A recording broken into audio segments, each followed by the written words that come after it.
역사는 흐름으로서 존재하는 거고요. 흐름이 단절된 것은 역사일 수 없습니다. 그래서 역사는 오늘날도 살아있는 하나의 도도한 흐름이라고 보시면 되고 그 안에서 사상이 나타나는 거고요. 그러니까 역사가 가장 기본적인 토대라고 보시면 되겠습니다. 그리고 거기서 사상과 결부돼서 또 다른 신앙, 그 다음에 행동주의 이런 것들이 나타나고 있기 때문에 불교의 기본 전체 틀을 구성하고 그것을 짜고 있는 전체를 보는 시각 이라고 하는 입장에서 이런 책은 필요한 거고요. 그 다음에 오늘날 현대 사회는 융복합이라고 하는 아니면 학제적 연구 이런 것들이 관계성을 통해서 전체가 하나로 되는 그러한 큰 시각을 요구하고 있어요. 그거는 4차 산업시대에 있어서는 피할 수 없는 방법입니다. 그래서 제가 예전에 4차 산업과 관련된 논문을 작성할 때도 작은 기계들은 전부 스마트폰 속으로 들어갈 거고 큰 가전제품이나 이런 것들은 전부 칩이라고 하는 가장 거대한 것 속에서 존재하게 될 것이다.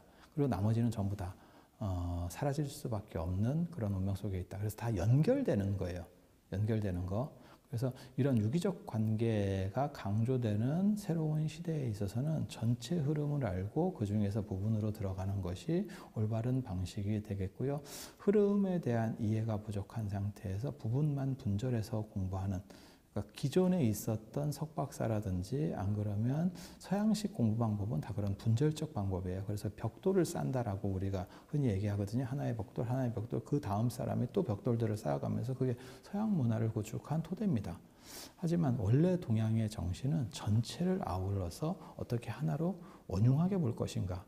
그래서 융복합 시대, 그 다음에 동아시아가 웅비하기 위해서는 전체를 보는 이런 거시적 시각과 그 시각을 바탕으로 해서 부분을 보는, 그래서 숲에 가려서 뭐 나무를 못 보고 나무에 가려서 숲을 못 보는 게 아니고 숲을 기본으로 한 나무들이라고 하는 개념. 그래서 이 책은 전체 흐름, 2600년이라고 하는 불교사의 전체 흐름과 백회의 어떤 문제의식들을 사슬처럼 조합한 거라고 보시면 돼요. 그래서 하나의 사슬들은 독립되어 있지만 이 사슬들이 연결됐을 때 그것을 당기게 되면 그것은 다 결합되어 있는 구조라는 걸 알 수 있죠. 그래서 흐름을 통해서 전체를 알 수 있고 그 전체 속에서 다시 부분을 보는 그러한 공부의 좌표를 제공하고 있다고 보시면 되겠습니다. 불교라고 하는 종교가 지금 한국 사회에 흔히 익숙하게 존재하는 종교 중에 하나이지만 접근 방식에 있어서는 가장 어렵고 단초를 구하기가 힘든 종교라는 이야기를 많이 듣습니다.